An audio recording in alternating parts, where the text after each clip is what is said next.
اسے دینا چاہیے، مگر اس سے کہیں زیادہ بڑھ چڑھ کر کے اس غریب باپ کے اس کے لاش پہ چل کر کے اگر کوئی کچھ حاصل کرنا چاہتا ہے تو ہم اس کو تسلیم نہیں کرتے، ہم اس کو مانتے نہیں، اور نہ شریعت اس بات کی اجازت دیتا ہے۔ میرے دوستو، ایسے ماحول میں ہمیں اور آپ کو سوچنا چاہیے۔ آج بہت ساری تنظیمیں بنی ہوئی ہیں اور ساری تنظیمیں اپنے طور پر کام کر رہی ہیں۔ ابھی چند دن پہلے جو سوشل میڈیا سے تعلق رکھتے ہیں یا انہوں نے ٹی وی اور اس طرح سے جو آوازیں اڑتی ہیں، اگر انہوں نے اس کو دیکھا ہوگا تو میرے دوستو وہ چیز آج میرے نگاہوں کے سامنے ہے۔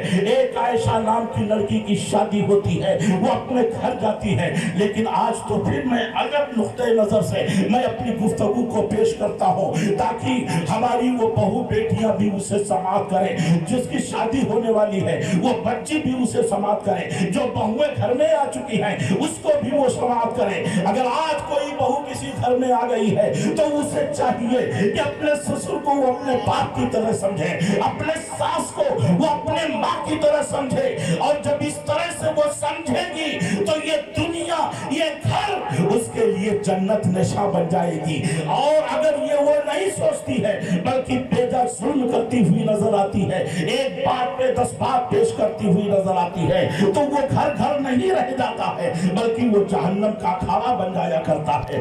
آج کل کی بیویاں جو بھی آتی ہیں وہ اپنے شوہروں کی تعظیم نہیں کرتی، اپنے شوہروں کا ادب نہیں کرتی۔ الرجال قوامون علی النساء، اگر مرد کو عورت پر حاکم بنا دیا گیا ہے تو یاد رکھو کہ بیویوں کے لیے بھی مرد کے حقوق ہیں اور مردوں کے لیے بیویوں کے لیے بھی حقوق ہیں۔ آج کوئی تعظیم نہیں کرتی ہے، آج اگر ایک جو کہے تو وہ پلٹ کر کے اس کا جواب دیتی ہوئی نظر آتی ہے۔ حضرات، آج ہمارے معاشرے میں اپنے ان تمام بہو بیٹیوں سے میں مخاطب ہوں، میں اپنی بہوؤں سے میں گزارش کروں گا، تم آئی ہو کسی کا گھر چھوڑ کر کے، ایک دوسرے کے گھر میں آ کر کے تم جنت نشاں بنانے کے لیے آئی ہو، لیکن کیا وجہ ہے کہ چند دنوں میں وہ گھر بگڑ جاتا ہے، وہاں کے لوگ بگڑ جاتے ہیں، وہاں کے حالات بگڑ جاتے ہیں، آخر میں معاملہ کیوں ہے؟ میرے دوستو، آؤ حدیث پاک میں آپ حضرات کے سامنے پیش کروں۔ سیدنا جبریل امین ہے، آقا کریم صلی اللہ تعالی علیہ وسلم کی بارگاہ میں حاضر ہیں۔ حضرات، میرے آقا صلی اللہ تعالی علیہ وسلم کی بارگاہ میں تمام صحابہ کرام تشریف فرما ہے۔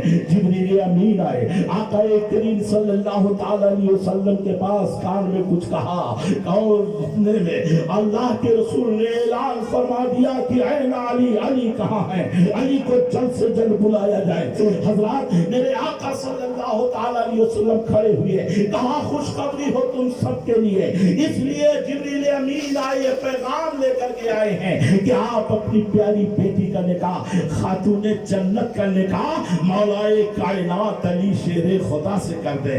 سبحان اللہ، سبحان اللہ۔ حضرات، حضرت ابوبکر فاروق اعظم دونوں اٹھے، مولائے کائنات ایک باغ میں پانی دے رہے تھے، دوڑتے ہوئے گئے، کہا یہ تمہارے لیے خوشخبری ہو، تمہارے لیے خوشخبری ہو، اللہ کے رسول نے فرما دیا ہے کہ اللہ کی طرف سے یہ پیغام آیا ہوا ہے کہ آپ اپنی بیٹی کا نکاح مولائے کائنات علی شیر خدا سے کر دیں۔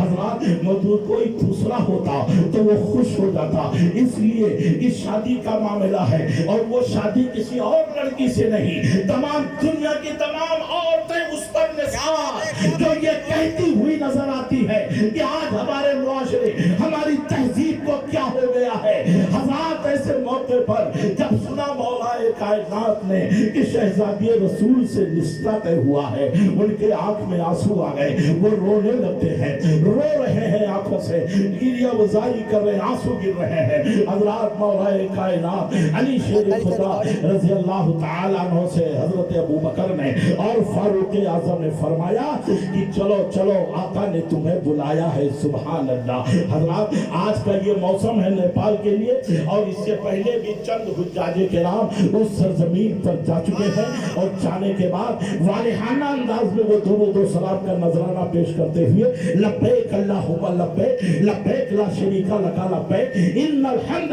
والنعمت لک والملک لا شریک لک، یہ ترانے ان کی زبان پر ہے، اور گویا یہ کہتے ہوئے نظر آتے ہیں کہ میں مدینے چلا، میں مدینے چلا پھر کرم ہو گیا میں مدینے چلا. اور اپنے آنکھوں سے آنسو کی برسات لاتے ہوئے یہ کہتے ہوئے کہ میرے گندے قدم اور ان کا حرم، میرے گندے قدم اور ان کا حرم، ارے لاج رکھنا خدا میں مدینے چلا، لاج رکھنا خدا میں مدینے چلا. حضرات مدینے کے والی کی بارگاہ میں سیدنا جبریل امین حق جو حکم لے کر کے آئے تھے اور جو لے کر کے آئے تھے پیغام، اللہ اکبر، اس موقع پر ابو بکر اور فاروق اعظم کی میت میں مولا کائنات علی شیر خدا چل پڑتے ہیں. حضرات اب آؤ، یہ ولیمہ کہاں سے نکلا ہے؟ ولیمہ کیوں کیا جاتا ہے؟ اس لیے کہ آج تو سارا وقت جلسے اور جلوسوں کے اور محفلوں کے بس یوں ہی ترنم ریزی میں بیکار کیے کر دیے جاتے ہیں. کوئی میسج، کوئی پیغام لوگوں تک پہنچے، آج کوئی اس کو سوچتا ہی نہیں ہے، نہ اسے مد نظر رکھتا ہوا نظر آتا ہے. حضرات ولیمہ کرتے کیوں ہیں؟ میرے آقا صلی اللہ تعالی علیہ وسلم کی کتنی شادیاں ہوئی تھی؟ 11 ازواج مطہرات آپ کے پاس تھے.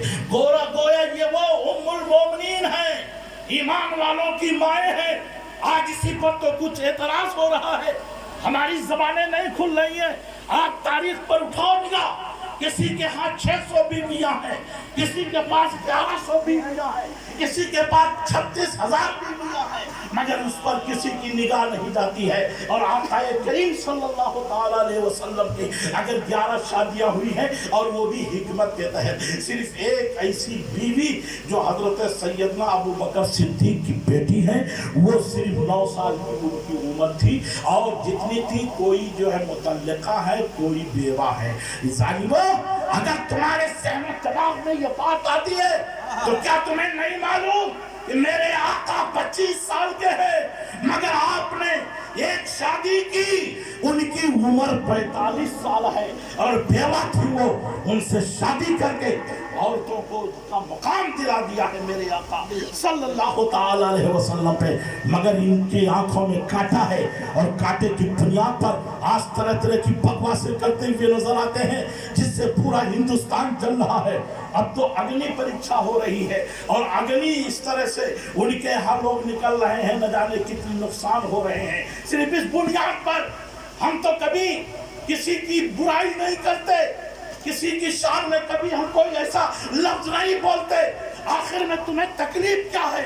کس بنیاد پر تم رسول پاک کی شان میں گستاخیاں کرتے ہوئے نظر آتے ہو، اور اسلام والوں کے جذبے کو، ان کو ٹھیس تم پہنچاتے ہوئے نظر آتے ہو؟ یاد رکھو کہ جب تک کوئی ایمان والا زندہ ہے، اس کے سینے میں رسول پاک کی محبت ہے، وہ سب کچھ تو برداشت کر سکتا ہے، مگر نبی کی توہین نہیں برداشت کر سکتا. اس لیے کہ ہم نبی کے لیے ہم نمازیں پڑھتے ہیں، نبی صلی اللہ تعالی علیہ وسلم کا نام لیتے ہیں، دنیا میں رہ کر کے ہم نبی اکرم صلی اللہ تعالی علیہ وسلم کا ہم پیغام عام کرتے ہیں.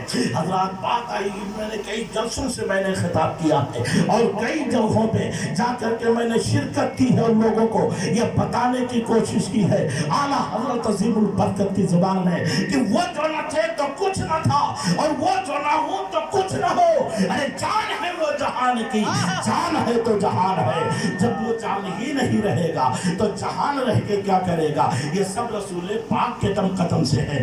زمین بنائی گئی رسول پاک کے صدقے میں، آسمان بنایا گیا رسول پاک کے صدقے میں، طرح طرح کی نعمتیں دی گئی رسول پاک کے صدقے میں، اور اسی رسول پاک کی شان میں گستاخیاں کی جا رہی ہیں. ہم اور آپ خاموشی کے ساتھ بیٹھے ہوئے ہیں. کم سے کم آپ کچھ نہیں کر سکتے تو زبان سے کم اپنے دل میں اس کے لیے نفرت رکھیے. حضرات اب آئیے آگے بڑھیے. ابو بکر صدیق رضی اللہ تعالیٰ عنہ فاروق اعظم کے ساتھ میں مولا کائنات علی شیر خدا آقا کی بارگاہ میں آقا نے فرمایا، اے علی جاؤ، جا کر کے اپنے نکاح کی تیاری کرو. سبحان اللہ. حضرات نکاح بہت ہی سادے سودے انداز میں ہو جاتی ہے. یہاں کا تو معاملہ یہ ہے کہ آج ہماری بہو بیٹیاں ماں بہنیں شادی کے نام پر اس طرح سے عریانیت کا مظاہرہ کرتی ہیں. آج بھی یہ شادی کے رسم ابھی پورے ہونے جا رہے ہیں کیونکہ برسات آ رہی. ایسے موقع پر کتنی شادیاں بڑی ٹھاٹ سے